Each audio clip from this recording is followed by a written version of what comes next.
Hello ವಿವಾಸ್, welcome back to ಕೋಟ್ರಿಟ್ channel. So ನಾನಿವತ್ತು ನೇಂದ್ರ ಬಾಳೆಹಣ್ಣಿನ ಸ್ವೀಟ್ ರೆಸಿಪಿ ಮಾಡ್ತಾಯಿದ್ದೀನಿ. ತುಂಬ ಸಿಂಪಲ್ ಹಾಗೂ ಹೆಲ್ದಿ ಕೂಡ. ಫಸ್ಟ್ ಇಲ್ಲಿ ನಾನು ಒಂದೆರಡು ನೇಂದ್ರ ಬಾಳೆಹಣ್ಣು ಬಾಯ್ಲ್ ಮಾಡಿ ಇಟ್ಕೊಂಡಿದ್ದೀನಿ. ಹಾಗೆ ಈಗ ಮಿಕ್ಸಿ ಜಾರಿಗೆ ಒಂದು 4-5 ಟೇಬಲ್ ಸ್ಪೂನ್ ಗ್ರೇಟೆಡ್ ಕೋಕೋನಟ್ ಕೂಡ ಹಾಕೋತಾ ಇದ್ದೀನಿ. ಸೊ ನಿಮ್ಮ ಹತ್ರ ರೆಡಿ ಕೋಕೋನಟ್ ಮಿಲ್ಕ್ ಇದ್ದರೆ ಆಗುತ್ತೆ. ನಾನಿಲ್ಲಿ ಕೋಕೋನಟ್ ಹಾಕ್ಕೊಂಡು ಅದ್ರ ಜೊತೆಗೆ ಒಂದೆರಡು ಏಲಕ್ಕಿನೂ ಕೂಡ ಹಾಕಿ ಗ್ರೈಂಡ್ ಮಾಡ್ಕೋತಾ ಇದ್ದೀನಿ. ಸೊ ಇಲ್ಲಿ ಕೋಕೋನಟ್ ಮಿಲ್ಕ್ಗೋಸ್ಕರ ಗ್ರೈಂಡ್ ಮಾಡ್ತಾ ಇರೋದು. ಹಾಗೆ ಈ ರೆಸಿಪಿ ತುಂಬ ಈಸಿ ಆ್ಯಂಡ್ ಬೆಳಿಗ್ಗೆ ಮಕ್ಕಳಿಗೆ ಬ್ರೇಕ್ಫಾಸ್ಟ್ ಅಥವಾ ದೊಡ್ಡರಿಗಾಗಲೂ ಬ್ರೇಕ್ಫಾಸ್ಟ್, ಈವ್ನಿಂಗ್ ಸ್ನ್ಯಾಕ್ಸಿಗೆಲ್ಲ ತುಂಬ ರುಚಿಯಾಗಿರುತ್ತೆ ಆ್ಯಂಡ್ ತುಂಬ ಹೆಲ್ದಿ ಕೂಡ. ಆಲ್ರೆಡಿ ನಾನು ನೇಂದ್ರ ಬಾಳೆಹಣ್ಣು ತುಂಬ ರೆಸಿಪೀಸ್ ವೀಡಿಯೋ ಅಪ್ಲೋಡ್ ಮಾಡಿದ್ದೀನಿ ಚಾನಲಲ್ಲಿ. ಪ್ಲೀಸ್ ಚೆಕ್ ಮಾಡಿ. ಹಾಗೆ ಡಿಸ್ಕ್ರಿಪ್ಷನಲ್ಲಿ ಕೂಡ ನಾನು ಟ್ಯಾಗ್ ಮಾಡಿರ್ತೀನಿ, ಚೆಕ್ ಮಾಡಿ. ಹಾಗೆ ಯಾರೆಲ್ಲ ಸಪೋರ್ಟ್ ಮಾಡಿದ್ದೀರಾ ತುಂಬಾ ಥ್ಯಾಂಕ್ ಯು. ಹೀಗೆ ಸಪೋರ್ಟ್ ಮಾಡ್ತಾಯಿರಿ. ಆದಷ್ಟು ಇನ್ನೂ ಒಳ್ಳೊಳ್ಳೆ ರೆಸಿಪೀಸ್ ನಾನು ಅಪ್ಲೋಡ್ ಮಾಡ್ತೀನಿ. ಸೊ ಈಗ ನಾನು ಚೆನ್ನಾಗಿ ಕೋಕೋನಟ್ ಮಿಲ್ಕ್ನ ಚೆನ್ನಾಗಿ ಸ್ಟೇನ್ ಮಾಡ್ಕೊಂಡಿದ್ದೀನಿ. ನೀವು ಬಿಳಿ ಬಟ್ಟೆಲಾದರೂ ಸ್ಟೇನ್ ಮಾಡ್ಕೋಬೋದು. ಸೊ ಇಲ್ಲಿ ನೋಡ್ತಿದ್ದರೆ ನನಗೆ ಸ್ವಲ್ಪ ಮಾಡ್ತಿರೋದ್ರಿಂದ ಸ್ವಲ್ಪ ತಗೋತಿದ್ದೀನಿ ಅಷ್ಟೇ. ಈಗ ಬಾಳೆಹಣ್ಣು ಬಿಸಿ ಎಲ್ಲ ಚೆನ್ನಾಗಿ ಆರಿದೆ. ಅದು ಆರಿದ ನಂತರ ಮಿಕ್ಸಿ ಜಾರಿಗೆ ಹಾಕ್ಕೊಂಡು ಚೆನ್ನಾಗಿ ಫೈನ್ ಪೇಸ್ಟ್ ಮಾಡ್ಕೋಬೇಕು.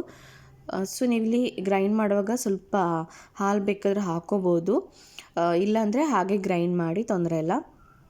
ಹಾಗೆ ರುಚಿಗೆ ತಕ್ಕಷ್ಟು ಸ್ವಲ್ಪ ಉಪ್ಪು ಕೂಡ ಹಾಕ್ಕೊಳ್ಳಿ ಗ್ರೈಂಡ್ ಮಾಡುವಾಗ.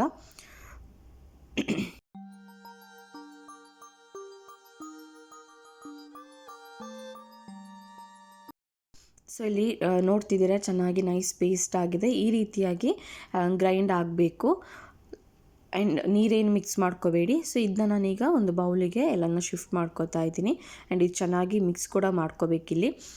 ಈಗ ನಾನು ಬನಾನಾ ಪೇಸ್ಟ್ ಏನು ಮಾಡ್ಕೊಂಡಿದ್ದೆ ಅದನ್ನು ಕೂಡ ಚೆನ್ನಾಗಿ ಬೌಲಿಗೆ ಶಿಫ್ಟ್ ಮಾಡಿಕೊಂಡು ಕೋಕೋನಟ್ ಮಿಲ್ಕ್ ಹಾಕಿ ಚೆನ್ನಾಗಿ ಮಿಕ್ಸ್ ಮಾಡ್ಕೋಬೇಕು. ಹಾಗೆ ಮಿಕ್ಸಿ ಜಾರಲ್ಲಿ ಸ್ವಲ್ಪ ಪೇಸ್ಟ್ ಇದು ಬಾಳೆಹಣ್ಣು ಪೇಸ್ಟ್ ಇರೋದ್ರಿಂದ ನಾನು ಅದಕ್ಕೆ ಸ್ವಲ್ಪ ಹಾಲು ಹಾಕಿ ಸ್ವಲ್ಪ ಮಿಕ್ಸ್ ಮಾಡ್ಕೊಂಡು ಇದರಲ್ಲಿ ಹಾಕ್ಕೊಂಡಿದ್ದೀನಿ.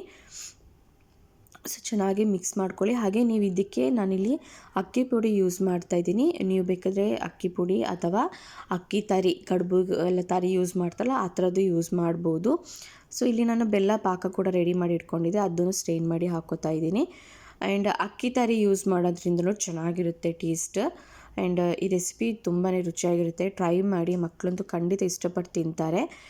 ಸೊ ಇದು ಚೆನ್ನಾಗಿ ಮಿಕ್ಸ್ ಎಲ್ಲ ಮಾಡ್ಕೊಂಡಿದ್ದೀನಿ. ಈಗ ನಾನು ಒಂದು 2-3 ಟೇಬಲ್ ಸ್ಪೂನ್ ಅಕ್ಕಿ ಪುಡಿ ಹಾಕೋತಾ ಇದ್ದೀನಿ. ಸೊ ನೀವು ಅಕ್ಕಿ ತರಿ ಹಾಕೋದಾದರೆ ಈಗ ಕೂರ್ಗಲ್ಲಿ ಪಾಪುಟ್ಟು ಅಂತ ಮಾಡ್ತಾರೆ, ಗೊತ್ತಿರ್ಬೋದು ತುಂಬ ಜನರಿಗೆ. ಸೊ ಆ ಥರ ಬರುತ್ತೆ, ತುಂಬ ಚೆನ್ನಾಗಿರುತ್ತೆ. ಸೊ ಟ್ರೈ ಮಾಡಿ. ಚೆನ್ನಾಗಿ ಅಕ್ಕಿ ಪುಡಿಯಲ್ಲಿ ಹಾಕಿ ಚೆನ್ನಾಗಿ ಮಿಕ್ಸ್ ಮಾಡ್ಕೋಬೇಕು. ಚೆನ್ನಾಗಿ ಮಿಕ್ಸ್ ಮಾಡಿ ಆದಮೇಲೆ ಒಂದು ಪ್ಲೇಟಿಗೆ ತುಪ್ಪನ ಚೆನ್ನಾಗಿ ಹಾಕೋಬೇಕು. ಈಗ ನಾನು ಒಂದು ದೊಡ್ಡ ಪ್ಲೇಟಿಗೆ ಹಾಕೋತಾ ಇದ್ದೀನಿ. ಸೊ ನೀವಿಲ್ಲಿ ಸಣ್ಣ ಸಣ್ಣ ಬೌಲಿಗೆ ಕೂಡ ಹಾಕಿ ಸ್ಟೀಮ್ ಮಾಡ್ಕೋಬೋದು, ಇಲ್ಲ ಕಪ್ಪಿಗೆ ಹಾಕಿನೂ ಸ್ಟೀಮ್ ಮಾಡ್ಕೋಬೋದು. ಸೊ ಇದನ್ನ ಒಂದು 20 to 30 ಮಿನಿಟ್ಸ್ ಸ್ಟೀಮ್ ಆಗಬೇಕು ರೆಸಿಪಿ. ಆ್ಯಂಡ್ ಇದರ ಮೇಲೆ ನಾನೀಗ ಸ್ವಲ್ಪ ಗ್ರೇಟೆಡ್ ಕೋಕೋನಟ್ ಕೂಡ ಹಾಕ್ತಾಯಿದ್ದೀನಿ. ನೀವು ಬೇಕಿದ್ರೆ ಡ್ರೈ ಫ್ರೂಟ್ಸ್ ಹಾಕ್ಬೋದು, ಚೆನ್ನಾಗಿರುತ್ತೆ. ಬಟ್ ಕೋಕೋನಟ್ ಹಾಕಿ ನೋಡೋಕ್ಕೂ ಚೆನ್ನಾಗಿರುತ್ತೆ ಆ್ಯಂಡ್ ಟೇಸ್ಟ್ ಕೂಡ ಚೆನ್ನಾಗಿರುತ್ತೆ ತಿನ್ನುವಾಗ. ಸೊ ರೆಸಿಪಿ ಟ್ರೈ ಮಾಡಿ ಹೇಗಿತ್ತು ಅಂತ ತಿಳಿಸಿ. ಇಷ್ಟ ಆದರೆ ಲೈಕ್ ಮಾಡಿ, ಶೇರ್ ಮಾಡಿ, ಕಮೆಂಟ್ ಮಾಡಿ. ಆ್ಯಂಡ್ ಯಾರೆಲ್ಲ ಸಪೋರ್ಟ್ ಮಾಡಿದ್ದೀರಾ, those have supported me, thank you so much. So ಹೀಗೆ ಸಪೋರ್ಟ್ ಮಾಡ್ತಾಯಿರಿ. ನಾನು 20 to 30 ಮಿನಿಟ್ಸ್ ಸ್ಟೀಮ್ ಆಗ್ಲಿಕ್ಕೆ ಬಿಡ್ತೀನಿ. ಸೊ ಇದು ರೆಡಿಯಾಗಿದೆ. ಸ್ವಲ್ಪ ಬಿಸಿ ಆರಿದ ನಂತರ ಇದನ್ನ ಕಟ್ ಮಾಡ್ಕೋಬೇಕು. ನಾನು ಸ್ವಲ್ಪ ಸೈಡಿಗೆಲ್ಲ ತುಪ್ಪ ಹಾಕಿದ್ದೀನಿ. ಸೊ ಇಲ್ಲಿ ನೋಡ್ತಿದ್ರೆ ನಾನು ಕಟ್ ಮಾಡ್ಕೊಂಡು ಎಷ್ಟು ಸಾಫ್ಟಾಗಿ ತುಂಬ ಸ್ವೀಟು ಇಲ್ಲ. ಸಕ್ಕರೆ ಬೇಕಾದ್ರೆ ಹಾಕೋದು, ಬಟ್ ಬೆಲ್ಲ ಹಾಕಿದರೆ ಹೆಲ್ದಿ ಕೂಡ. ಸೊ ಇಷ್ಟ ಆದರೆ ಲೈಕ್ ಮಾಡಿ ಆ್ಯಂಡ್ ನೀವು ಕೂಡ ಟ್ರೈ ಮಾಡಿ. ರೆಸಿಪಿ ಹೇಗಿತ್ತು ಅಂತ ತಿಳಿಸಿ. ಥ್ಯಾಂಕ್ ಯು ಫಾರ್ ವಾಚಿಂಗ್ ಕೋಟ್ರಿಟ್ ಚಾನಲ್. ಹೀಗೆ ಸಪೋರ್ಟ್ ಮಾಡಿ ಆದಷ್ಟು. Thank you.